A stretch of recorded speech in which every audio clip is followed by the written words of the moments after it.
Oh my gosh, wait, this is sick. Don't have board wipe. Please. Don't have board wipe. He's got board wipe. So how this is going to work is basically I'm going to give you an overview of the deck, changes you can make to the deck to make it more budget, and then I'm going to tell you where the deck lies on a scale of 1 to 10, with 1 being awful, 5 being playable barely, and then 10 being perfect. So without further ado, the overview of the deck is you just play tempo. You just go as much damage as you can. You have a little less cycle now, so that's a bit of a bummer, but you still play on curve in the same way as you would normally. You hard mulligan for 1-drops.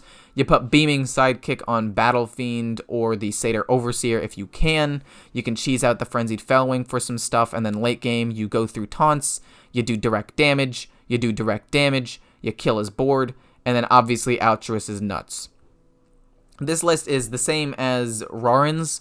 I tried to make it a little bit different by throwing an extra Sightless Watcher or an extra I-Beam, but I put the Bloodhoof Slayer back in there. You need the extra 1-drop, honestly. It's super duper important.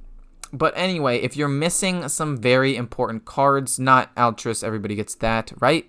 One of these cards everybody gets, but 2 of them you don't. For these 2 cards, no, yeah, you automatically get Altruist. So for these 2 cards, how I would recommend replacing them is 1, just a Satyr Slayerhoof again, just because early game presence is very good. And then later on, I would probably recommend some sort of card draw. Like, where is it? The Spectral Sight. You can go a different route, however, and try to put in some extra weapons or some extra damage or survivability if you want to run like the Battle Lord, which is okay. Or you can run the Fell Blade for some removal or whatever. But honestly, these cards are so important, I would not recommend taking them out. Like, if you don't have these cards, I wouldn't play the deck. Like, just straight up. But if you absolutely want to, I'd go with the early game focus stuff. Or maybe something like more mid-range to help keep you alive into some aggro matchups. Because, like, the deck can still be good into an aggro matchup like Face Hunter. And if you have a 3-5 lifesteal taunt to keep you alive for a little bit, it can actually be game-changing into some matchups. So that could be nice. But overall, these cards are very, very important.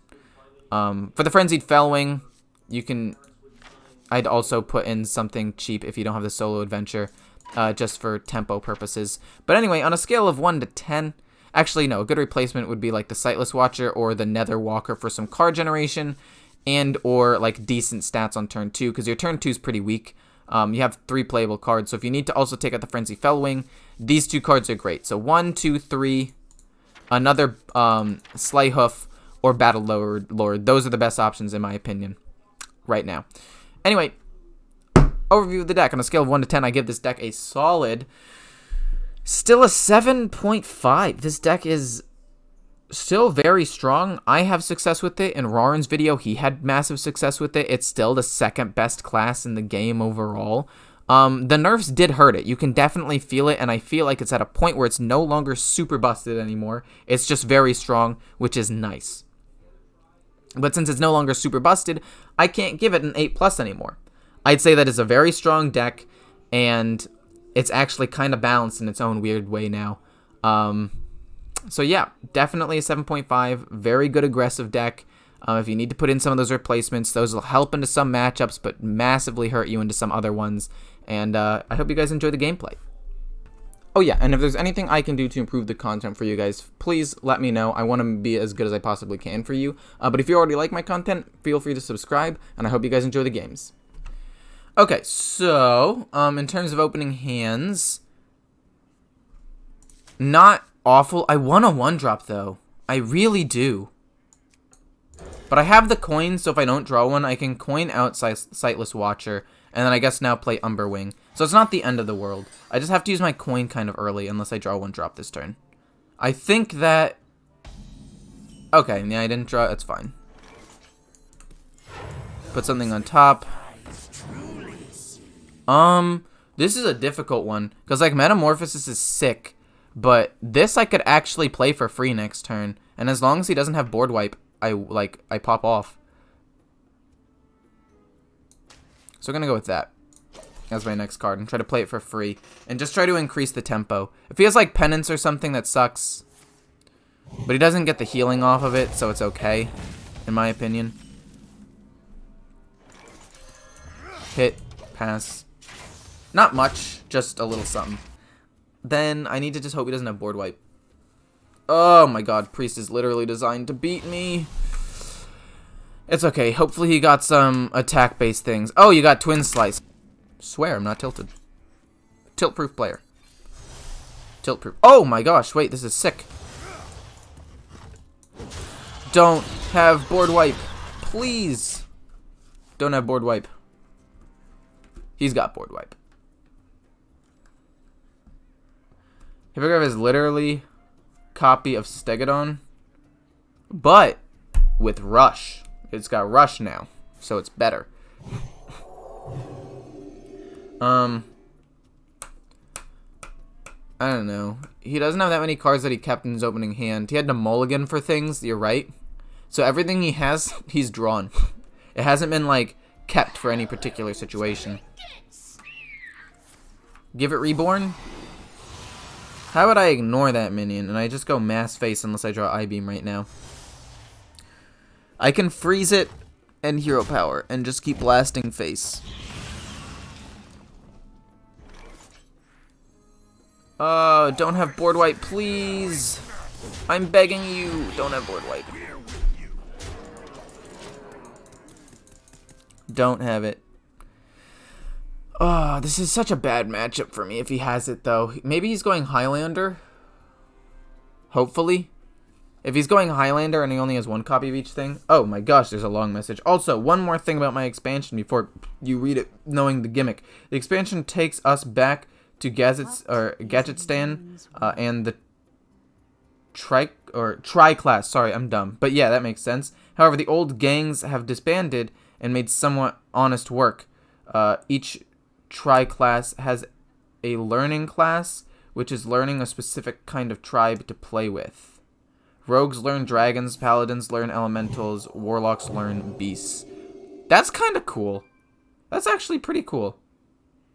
I'm excited to look at your special class, my dude. But anyway, things are looking grim for me here. I'm trying to do as much damage as possible, but I really don't think that that's going to happen. I'll hit it first.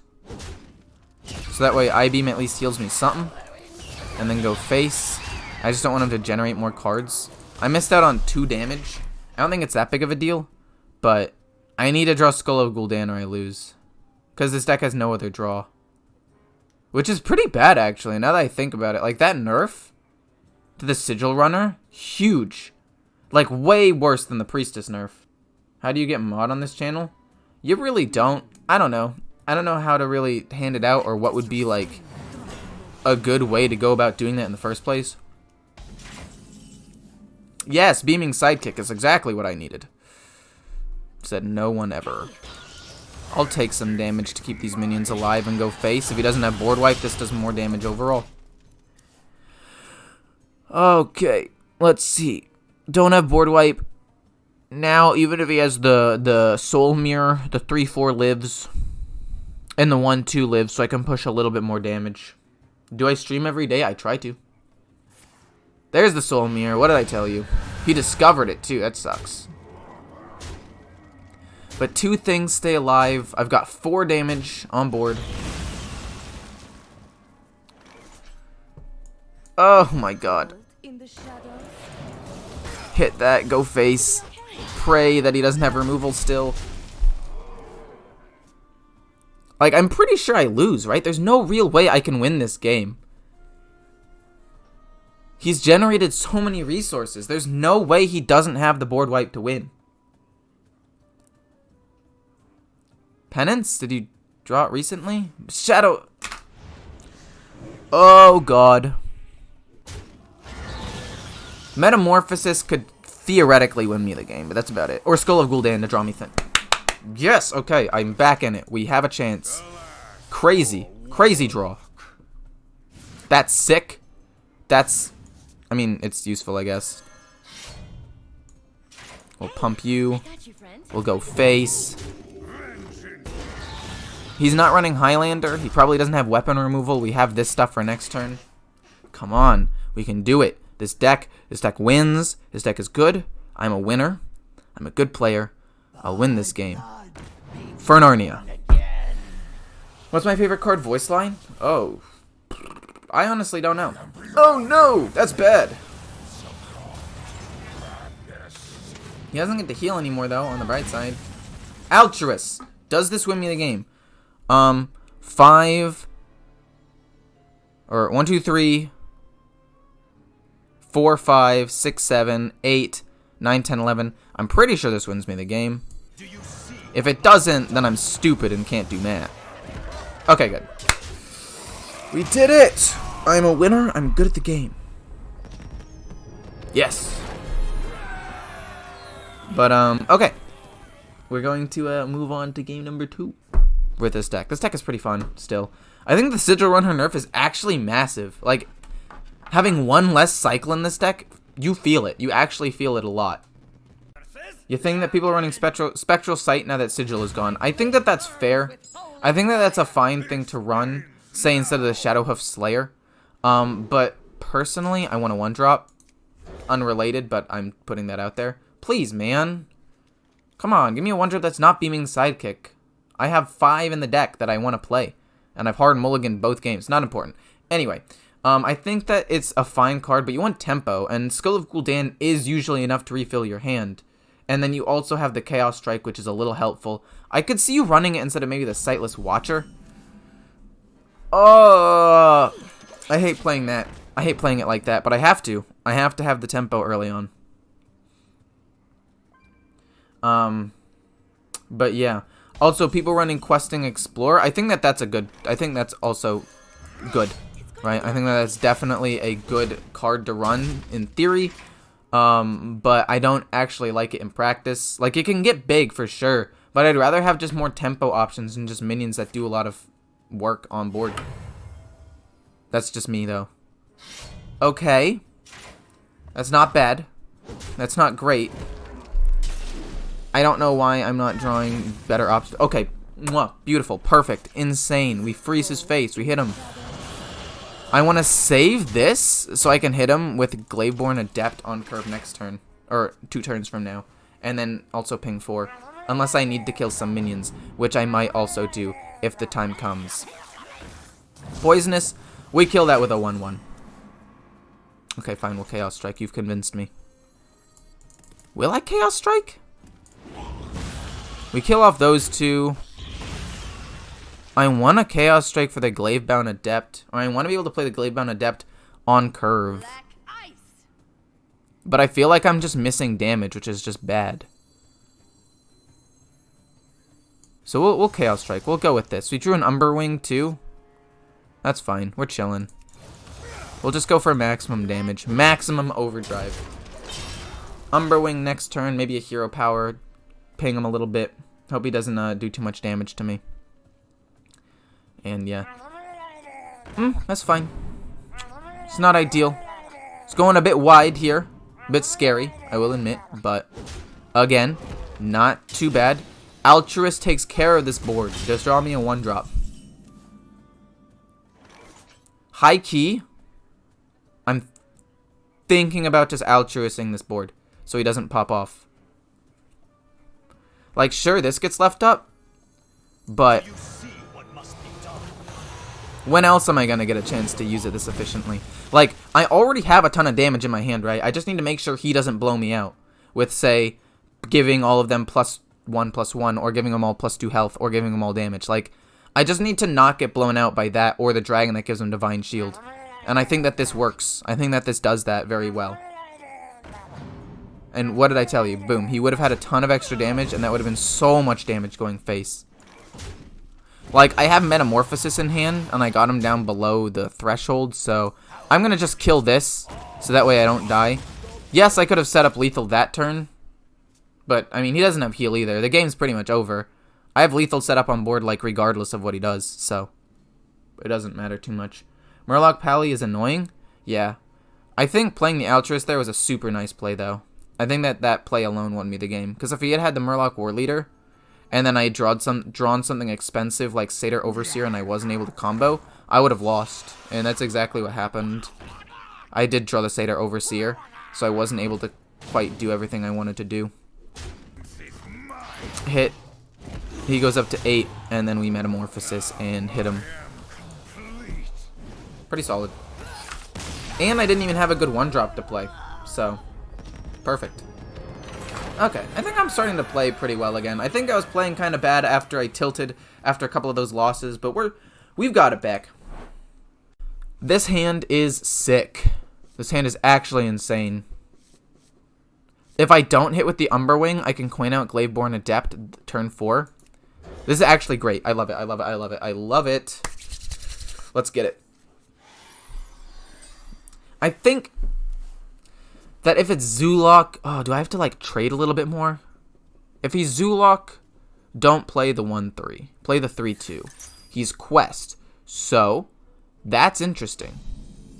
I like that. You get to hit him in the face for 1 with this and get a 2-1 on the board. It's a nice replacement for the, what's it called? For the little dude. For the little guy. The 2-1, the Sigil Runner. Takes too much effort as a rogue to make barely worth. In what? Are you talking about your custom expansion? Thank you, main hardcore, for the follow. Dude, it means a lot. Dude, my bitrate is dropping. No. So if I hit, then I can't coin out Adept turn 4. So I'm going to pass, and then hit, play this, and then hit again, coin this, and then the next turn play like another Umberwing, and just constantly try to apply pressure in a way that can like win me the game. Okay, he draws himself some more stuff. That's fine. We have Altruis, which could pop off a little bit. We'll freeze him. Doesn't really do much, but it's better than nothing. And now, here's the big thing, right? Now, if I have the 6-4 out, and I have a wide board, he's gonna want to play the Netherwing, right? And the Netherwing won't be able to kill the Glaive-bound Adept, which means in theory, this is really good. That's fine. I don't really care about that too much. I get a 6-5 out on the board, so we're chilling. Like, yeah, obviously he can kill this, but I'm gonna hope that he can't. Or I hope that he doesn't, and we pass. Good afternoon, noble Hokage. How's it going? Dude, the Sigil Runner nerf, you really feel it, man. I want a little bit more cycle in this deck, and I'm just not quite able to get it. Umberwing with Battle Fiend. Probably. And then we get to hit again with the Glaive-bound Adept, and then we just kind of try to push as much damage as possible. He's drawing a lot, but I don't know if he finishes his quest off of this. Hopefully he doesn't get too much healing. 6-4 gets to stay on the board. That's huge. That's massive. Not bad in me. I'm doing pretty well. I mean, no real complaints from me here. He's looking for another breath. That's why he did that. That's why he didn't life tap first for more value. And you got the... Oh, he was going for Soulfire. Oh, that's huge. That's massive. I say things are massive a lot. Like, that's my go-to thing. Boom, boom. Hero power hit. It's a little less efficient with the Umberwing. Or than the Umberwing. But it's fine. I get more value out of these. And then I can always play the Adept. He's used a lot of removal so far. So I think I'm at least decent. Skull of Gul'dan will win me the game. If I can draw that. And him not having removal. Dude, why is my bitrate going wild right now? Oh, he's going to Nether Breath and gain 8, isn't he? I respect it. That's exactly what I would do. I do have an Altruis play, though, so I want to save that for as long as possible. Mortal Coil. Interesting. I'm fine with that, actually. Another Mortal Coil. 2. Okay. That's sick, actually. He's popping off. Sightless Watcher. Hit. We're just pushing as much damage as possible, honestly. I can't try to just be like, maybe he doesn't have Nether Breath, or I need to kill this in case he has Nether Breath. I need to just try to kill him at this point. Also, Sightless Watcher. I'm not going to die in the next turn or two, so Sightless Watcher to get a Skull of Gul'dan on top of my deck will be nice. Gotta take a look at your semi-budget Highlander Hunter. I'm still missing some of the Legos. I'll take a look at it. If you want me to, like, play it, I can do that too. Did he play Nether Breath? Shoot, he did. I should have killed a stupid 2/4. But what was I supposed to do? Like, miss out on 4 damage? Essentially, he still healed 4, right? I did 4 to his face instead of killing that, and then he healed for 4 more. So, essentially, it still ended up going the exact same way. Sightless Watcher, sick. Skull of Gul'dan will be amazing. Kane's Sun Fury is pretty good, but I don't know if I want him right now. But we'll take him, I guess. That's pretty lame. I now have to wait another turn at least to draw Skull of Gul'dan. Not drawing Skull of Gul'dan's really bad. But he has the 4/6 taunt, so having Sun Fury is really good. Just made a Twitch account to tell you I enjoy your videos on YouTube. Well, thanks so much, man. I hope I see you around here a little more often. How's my stream doing, by the way? The bitrate is dropping for, like, no real reason. I don't know why it's happening, but if it's something that you're also experiencing as well, please let me know. I mean, obviously this... Oh, God. Okay. Could be worse, right? Gonna take a lot of damage. I'm pretty sure I just lose. I can't afford to play these things now. It's literally just a pass turn. Oh my god, I need Skull of Gul'dan. Oh, it's so bad. This is awful. I just lose. He lost some pretty important stuff, but he's going a deck that's like specifically built to beat me. It's got a lot of healing and control and dark skies, so. Well, that's horrifying. Kind of sad that he already has the singletons in his deck now, but it's fine. I expect to lose some games of this one into like hard counters, so it's fine. We'll just concede this one. Like, theoretically fine. Technically, I don't have to lose necessarily. Oh wait, I still don't have enough mana. I didn't do my math correctly, because that was 2. Like, that's the best that I could do. But it's okay. The deck is still really strong. I would recommend playing it still for people who want to play a fairly cheap deck that's relatively effective. So I would recommend it. It's a fun deck.